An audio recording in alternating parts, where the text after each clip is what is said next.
បងប្អូនដែលនៅតំបន់ដាច់ស្រយាលដូចជាតំបន់ភ្នំតំបន់ដែលអត់ទាន់មានអគ្គិសនីទៅដល់បងប្អូនមានតម្រូវការសម្រាប់ធ្វើការបូមទឹកពីស្រះឬក៏បន្លាយផ្សេងៗដើម្បីស្រោចដំណាំបងប្អូនក៏អាចជ្រើសរើសនៅប្រភេទម៉ូទ័របូមទឹកសូឡាម៉ាកេភៃដានេះទៅប្រើប្រាស់បានដោយសារប្រភេទនេះมันចាំបាច់ចំណាយទៅលើអគ្គិសនីរដ្ឋចំណាយទៅលើថ្លៃសាំងបងប្អូនប្រើតែសូឡាគឺអាចបូមទឹកបានຂະຫນາດនេះជាប្រភេទຂະຫນາດបូមទឹកទម្លាក់ក្នុងទឹកតួ6អ៊ីងឬតួ150ដែលម៉ូទ័រនេះកម្លាំងវា12សេកន្លះវាអាចធ្វើការបូមទឹកបានបរិមាណ70ម៉ែត្រគីបក្នុង1ម៉ោងហើយនឹងកម្ពស់រុញបាន102ម៉ែត្រតែឈុតនេះគាត់ធ្វើការដំឡើងបូមពីស្រះខាងក្រោមរុញទៅស្រោចដំណាំខាងនេះគឺជាប្រភេទសាវម៉ាវនិងម្រេចហើយនឹងប្រភេទត្រេនគឺគាត់ស្រោច3ប្រភេទអញ្ចឹង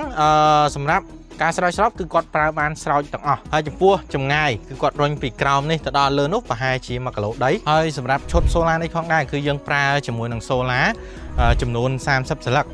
គឺយើងប្រើរុញបានសពពេញមួយចង្កាអញ្ចឹងគាត់មានសាវម៉ាវមានតរ៉េនមានម្រេចអញ្ចឹងសម្រាប់ឈុតនេះបងប្អូនមិនចំណាយទៅលើថ្លៃប្រេងចាក់ម៉ាស៊ីនចាក់ម៉ាស៊ូតដើម្បីធ្វើការបូមជាមួយក្បាលបូមឬក៏ចំណាយទៅលើអគ្គិសនីរដ្ឋទេអញ្ចឹងបងប្អូនចំណាយតែមួយឈុតទៅលើឈុតសូឡានេះចំណាយម្ដងប្រើប្រាស់បានរហូត